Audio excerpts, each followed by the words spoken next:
Hello, everybody. Come on in. I hope you have your beverage with you. I have mine. Yep. It's kind of a rough day for me. For you who don't know, I have asthma, and it's one of those kind of wheezy days. But I got dressed up for you anyway. You see, I have my beautiful earrings, my paparazzi earrings, and my beautiful rings. And yeah, I had to put on a little bling. You know, our sisters, as brothers too, we need a little bling every once in a while. Yes, we do. Because I had a really wheezy day, really wheezy right now. I'm going to ask everybody as they come in to tag a friend, come in and join me for tea and stories. I'm going to read a story actually today. I was thinking about this yesterday, and then I put out the question, what kind of story would you like to hear on such a dreary day? And a brother in my feed, he said that he wanted to hear a revolutionary story. I thought about that. As a reenactor and as someone who studies a lot of history, I will tell you that the biggest revolutionaries in history aren't people that people know a lot about. A lot of times, because true revolutionaries, they work from the inside out. And they don't have to put anybody down or make anyone feel bad or anything else, because they always start with themselves. And then some people said, I can't be a revolutionary. How can I be a revolutionary? I can't influence anybody. Well, guess what? Every day, we influence people. When we buy things, we influence people. Just the fact that Facebook tags into whatever we put out to try to find out where we're going with things we're talking about online and what things are important will let you know that what you have to say is important. The story that I'm going to read today is a story by Robert Fulghum. For you who don't know Robert Fulghum, he wrote several books of essays. I love him. He has some of the most insightful, loving, and strong-witted essays that I've ever read. What I really, really like about Robert Fulghum is that he seemed to tap into the things that were important to me too. And I started reading him at a time in my life where I needed inspiration to get through things because I was going through an awful lot. I realized that all the strength that I ever need and will ever need, I already have inside of me. But a lot of the things, hello, Brother Robert, a lot of the things that I learned and that helped me to grow and to become a mama in my community came from the things that I learned when I was in kindergarten. That's why I love to work with preschoolers, because they are the most pure and clear-minded beings that I know. Things are not all that hard for them. We make it hard. We make it more difficult. We complicate things. Little children, things aren't too complicated. You treat me right, I treat you right. You know, if I hurt you, I feel hurt and I'm sorry. And they're not, we talk about being afraid and stuff like that. We're fearful. They're not. They're fearless basically because, they don't know the bad things that are going to go on. And they're also trusting because they trust us to protect them. But this is, I'm reading it from Chicken Soup for the Soul, but it's from his book, All I Really Need to Know, Learned in Kindergarten, Robert Fulghum. Most of what I really need to know how to live and what to do and how to be, I learned in kindergarten. Wisdom was not at the top of the graduate mountain, but there in the sandbox at nursery school. These are the things I learned. Share everything. Play fair. Don't hit people. Put things back where you found them. Clean up your own mess. Don't take things that aren't yours. Say you're sorry when you hurt somebody. Wash your hands before you eat. Flush. Warm cookies and cold milk are good for you. Live a balanced life. Learn some and think some and draw some and paint some and sing some and dance and play and work every day some. Take a nap every afternoon. When you go out into the world, watch for traffic. Hold hands and stick together. Be aware of wonder. And remember the little seed in the plastic cup? The roots go down, the plant goes up, and nobody really knows how or why, but we are all like that. Goldfish and hamsters and white mice, and even the little seed in the plastic cup, they all die. So do we. And then remember the book about Dick and Jane and the first word you learn? The biggest word of all. Look. Everything you need to know is in there somewhere. The golden rule and love and basic sanitation, ecology and politics, and sane living. Think of what a better world it would be if we all, the whole world, had cookies and milk about 3 o'clock every afternoon and then lay down with our blankets for a nap. Or if we had a basic policy in our nations to always put things back where we found them and clean up our own messes.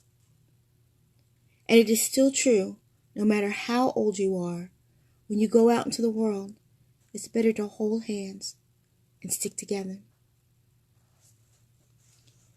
And you might say, okay, what does that have to do with revolution? Like I said before, real revolution starts within yourself. What are you doing to change? Because revolution is all about change. And sometimes we need to change. I think this pandemic, if it's taught me nothing else, is that we are in a need of change. And not change in that we need to chuck everything out and go on. Is that we need to sit for a minute and examine what we're doing. Going back to that kindergarten lesson, we all need time out sometimes. My grandmother used to always say, if you don't sit down, the Lord will sit you down. And I think that that's what happened with this pandemic, is that the Lord kind of sat us all down. Sent out a little bug into the world to set us all down for a minute. All of us, all around the world.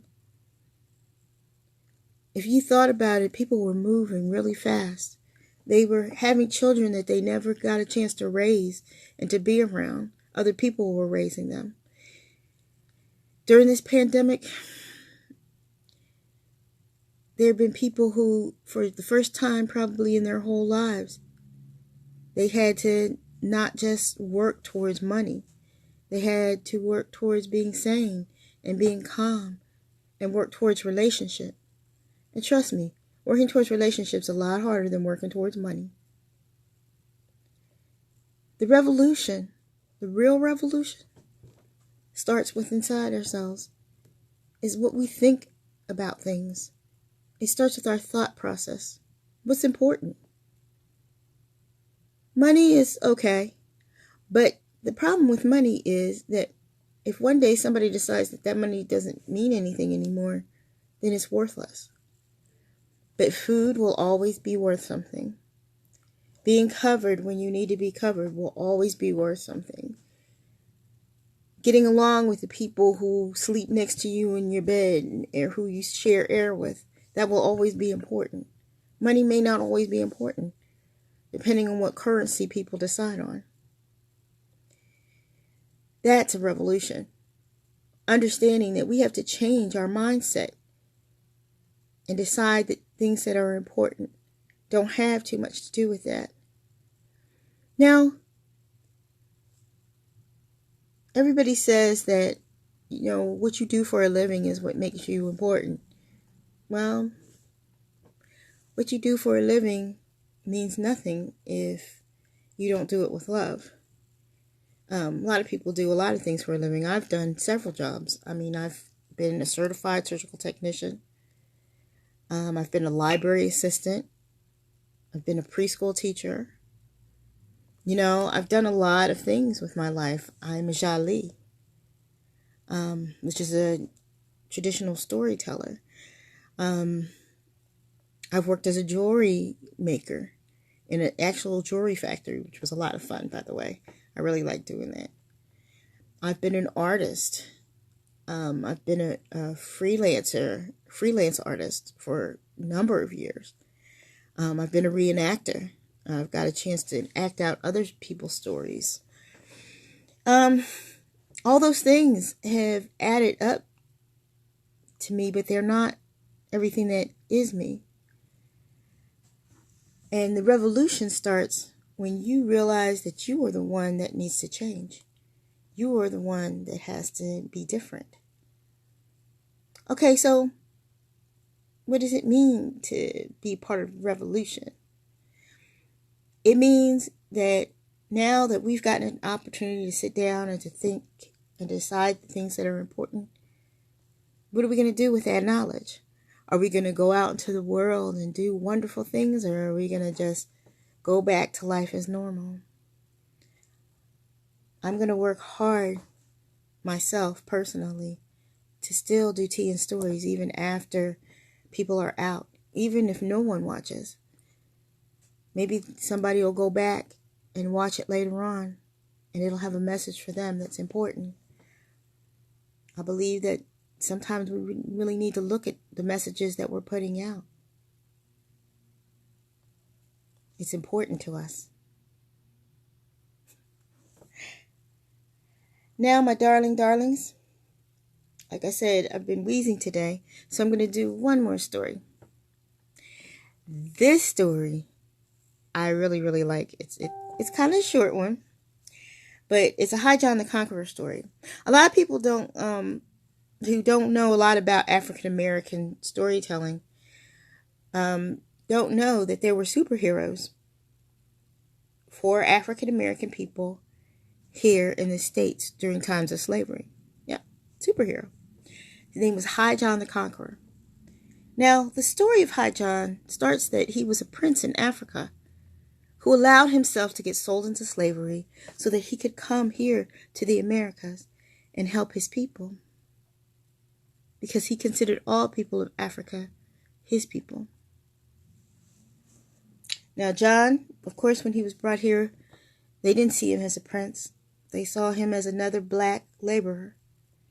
And they sold him to a man in the deep South, a man who was a drunkard and who really, because he didn't really feel all that powerful, would torment High John.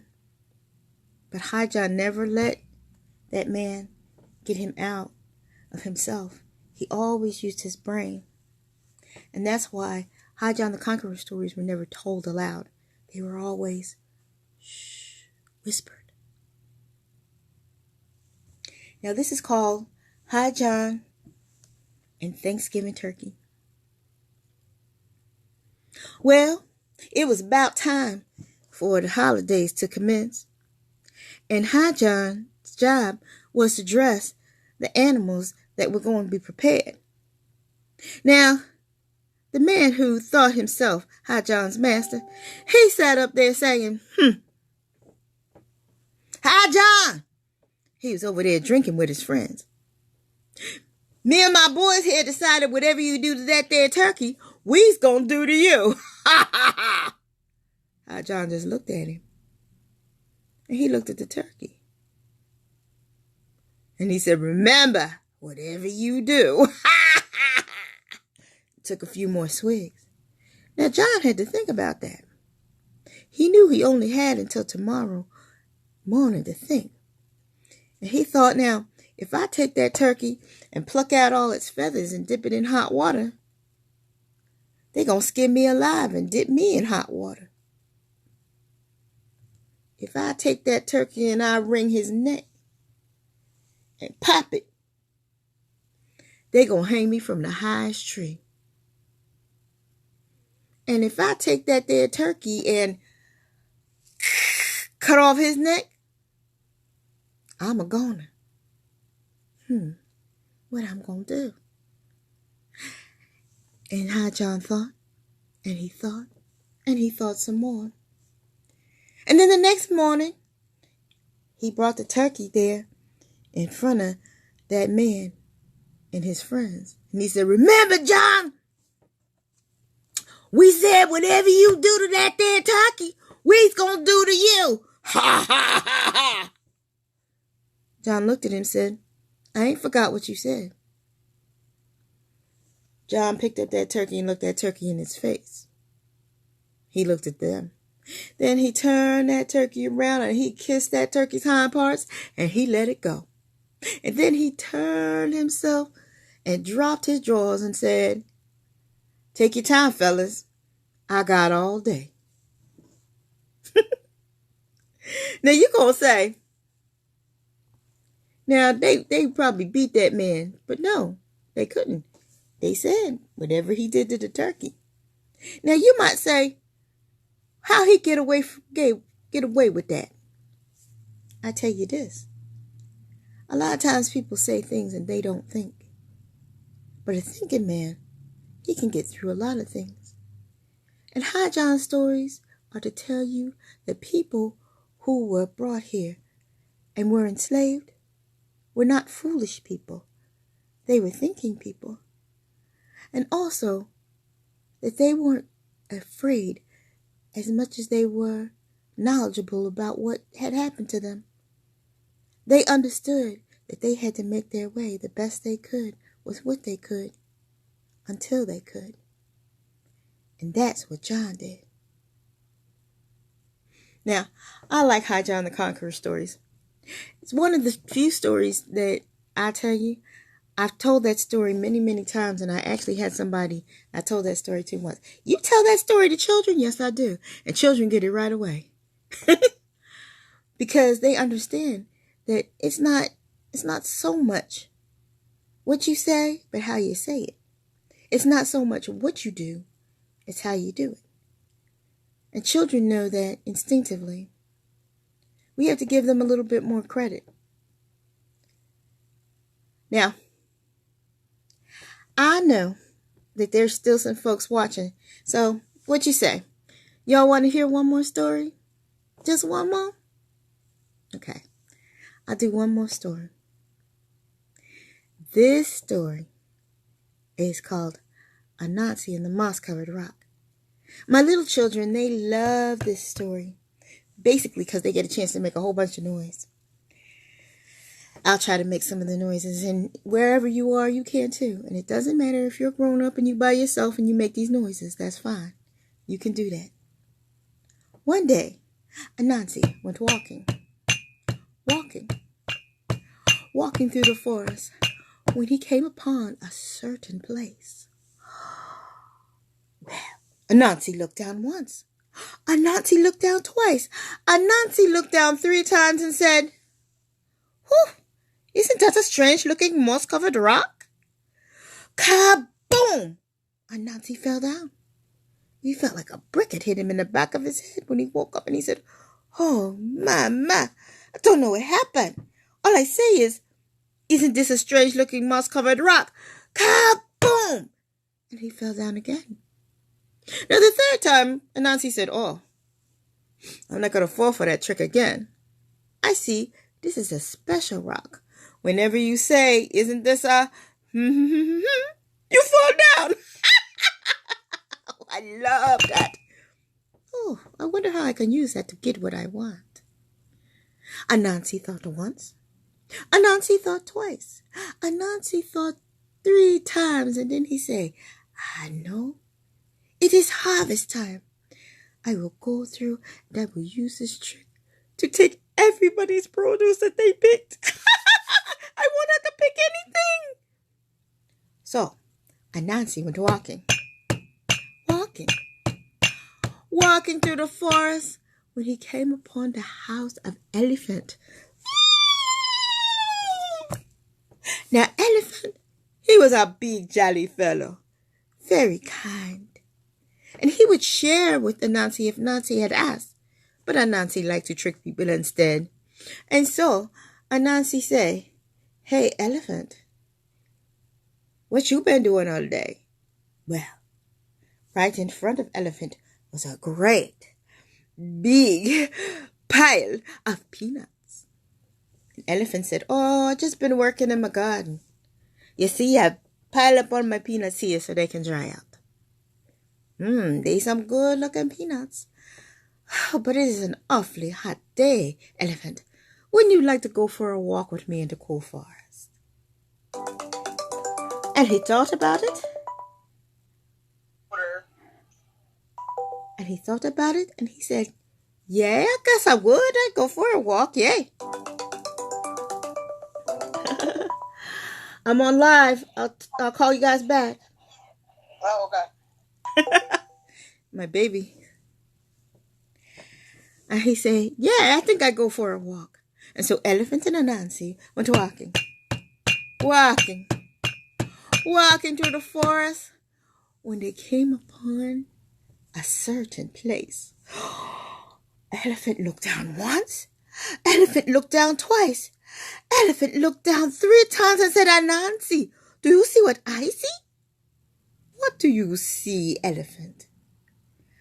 "I see a strange-looking moss-covered rock." Kaboom! Down fell Elephant. He was out for a whole hour. And when he woke up, he couldn't find Anansi. And when he went back to his house, all of his peanuts were gone. And Elephant felt very sad because he had worked very hard that day. Everyone say, "Oh, it was so sad." But Anansi was happy. And he played his trick over and over again. He played it on the lions and the tigers and the bears, oh my. He played it on every animal. Except for one. And that was Little Bush Deer. Now, Little Bush Deer, she was a teenager, so she had a little bit of an attitude. Just a little bit of one. Yeah. And she said, that Anansi, he thinks he's something. I'm going to have to teach him a lesson. So Little Bush Deer went deep into the forest where the coconut trees grow. And she shook that tree, and she shook that tree, till she had a whole great big pile of coconuts. She took them back, piled them up on her porch, and sat there waiting for Anansi. And then Nancy came walking through the forest. And when he saw all of those coconuts, he said, "Oh, coconuts." You see, he really, really loved coconuts. But he was too lazy to go shake a tree himself.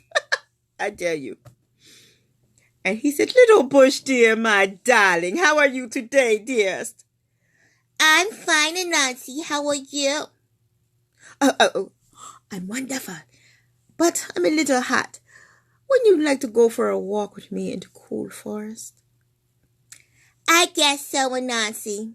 Let's go." So Little Bush Deer and Anansi went walking through the forest when they came upon a certain place. Well, Anansi looked down once, and Little Bush Deer looked up. Anansi looked down twice, and Little Bush Deer looked the other way. Anansi looked down 3 times and said, "Little Bush Deer, my darling, do you see what I see?" She looked down and she said, "I see grass." "What's different?" No, Little Bush Deer. Don't you see what is right there at your feet?" "Oh, my toes? Yeah. I just got them polished. They're gorgeous."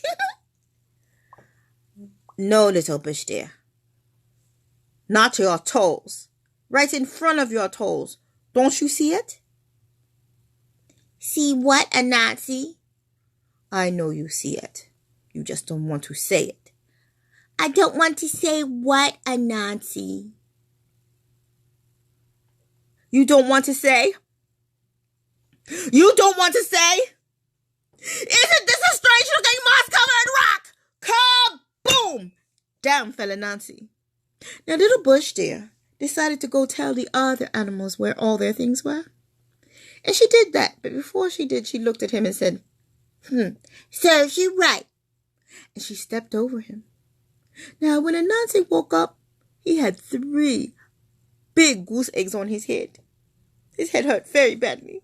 And he went back to his house thinking that he was going to eat a meal. And everything was gone.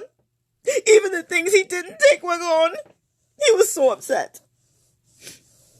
And he decided, I'm going to leave this place. And he got on a boat.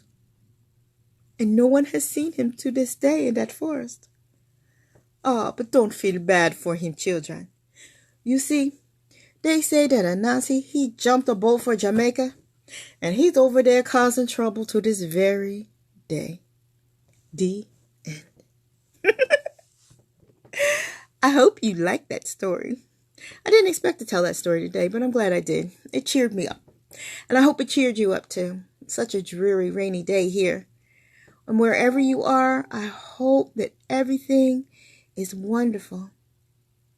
And I will tell you all, I'm going to have a very special, I usually only do tea and stories Monday through Friday, but I'm going to do a special one tomorrow.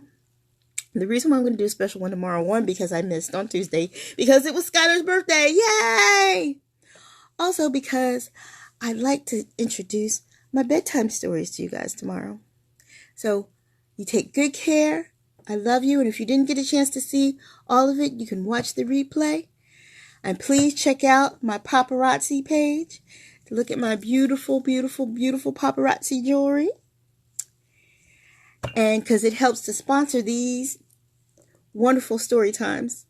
I thank you so much. Remember, always get your daily dose of tea and stories. Love you. Bye.